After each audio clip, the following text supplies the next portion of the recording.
sepakat dengan Badan Anggaran DPR RI terkait rancangan anggaran pendapatan dan belanja negara.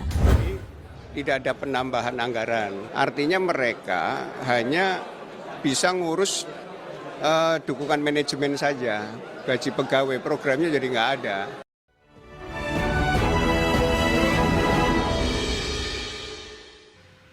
Kembali bersama kami di Prime Market Highlights, pemirsa. DPR RI dan pemerintah sepakat untuk tahun 2026 penerimaan negara ditargetkan mencapai 3.153,6 triliun rupiah. Ya, target ini tercatat naik 5,9 triliun rupiah dari rancangan awal pemerintah. Menteri Keuangan Purubaya Yudi Sadewa sepakat dengan Badan Anggaran DPR RI terkait rancangan anggaran pendapatan dan belanja negara. Dalam RAPBN tahun 2026, DPR dan pemerintah sepakat penambahan anggaran transfer ke daerah atau TKD sebesar 43 triliun rupiah yang awalnya 649,995 triliun rupiah dalam RAPBN 2026 menjadi 692,995 triliun rupiah. Sementara itu untuk pos anggaran belanja pemerintah juga naik 13,2 triliun rupiah dari awalnya 3.786,5 triliun rupiah menjadi 3.842 triliun rupiah. Sementara itu target pendapatan negara juga bertambah dari yang awalnya dirancang sebesar 3.147,7 triliun rupiah menjadi 3.153,6 triliun rupiah atau naik 5,9 triliun rupiah.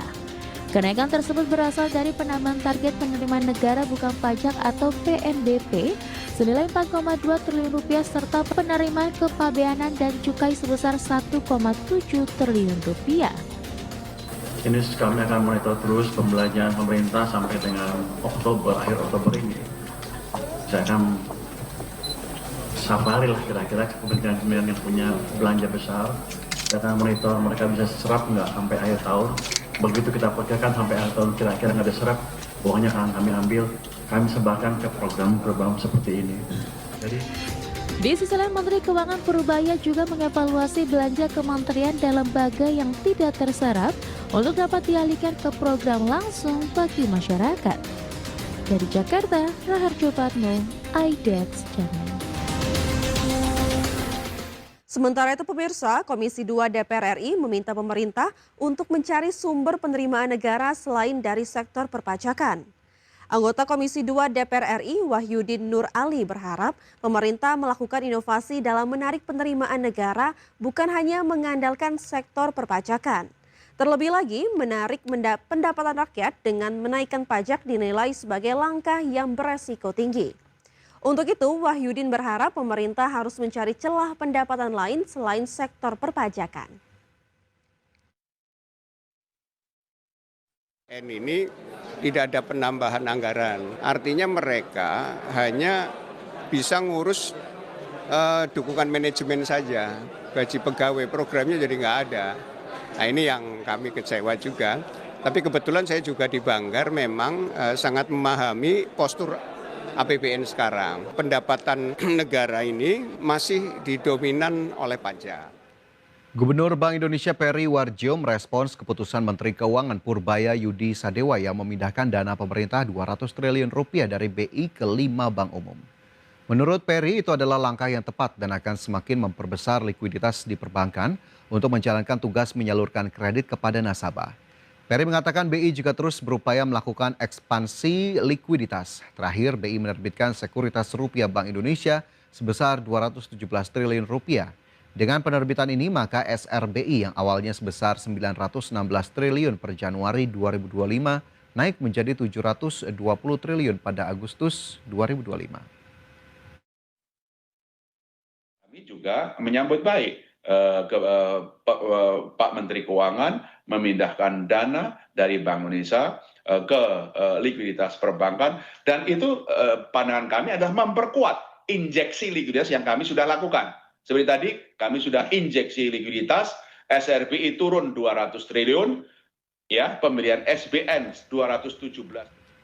Pemirsa, Gubernur Senior Bank Indonesia Destri Damayanti mencatat bahwa suplai atau ketersediaan dolar di pasar domestik kian membaik sehingga mendukung upaya menjaga stabilitas nilai tukar rupiah. Destri menilai kebijakan devisa hasil ekspor sumber daya alam yang tertuang dalam PP nomor 8 tahun 2025 efektif mendorong eksportir mengonversi dolarnya ke rupiah. Masuknya dolar hasil ekspor ke dalam negeri turut memperbaiki pasokan falas di pasar domestik. Selain itu, Destri juga mencatat penempatan pada instrumen sekuritas falas Bank Indonesia meningkat sehingga saat ini berada pada posisi 4,4 miliar dolar Amerika. Jadi artinya para eksportir yang membawa dolarnya dia convert ke rupiah, dan ini kami juga bisa merasakan di pasar di mana supply dari dolarnya itu sudah makin membaik. Kemudian juga kalau kita lihat penempatan pada instrumen SPBI, itu instrumen untuk dolar, itu juga terus mengalami peningkatan di mana sekarang sudah berada di level 4,4 miliar US.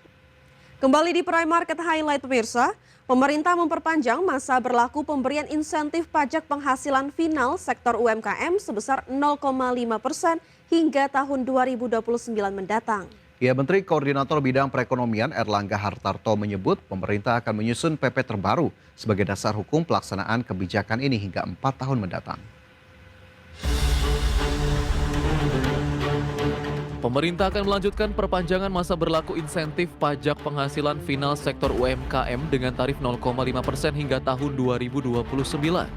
Menteri Koordinator Bidang Perekonomian Erlangga Hartarto mengatakan bahwa fasilitas insentif tersebut akan dimanfaatkan oleh 542.000 wajib pajak UMKM terdaftar yang memiliki peredaran bruto atau omset tahunan di bawah 4,8 miliar rupiah.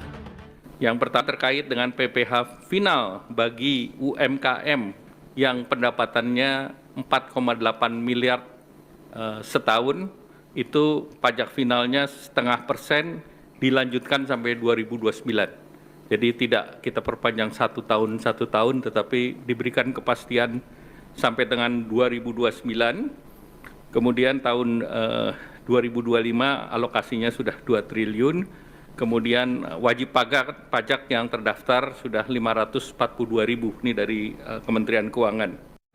Sebelumnya pemberian fasilitas pajak bagi UMKM diatur dalam PP nomor 23 tahun 2018 yang diperbarui dengan PP nomor 55 tahun 2022. Dalam regulasi itu disebutkan bahwa UMKM dengan omset bruto di bawah 4,8 miliar rupiah setahun dapat menggunakan tarif PPh final UMKM sebesar 0,5% dari penghasilan bruto dengan masa berlaku kebijakan selama 3 hingga 7 tahun sejak tahun 2018. Oleh sebab itu, pemerintah menyatakan perlu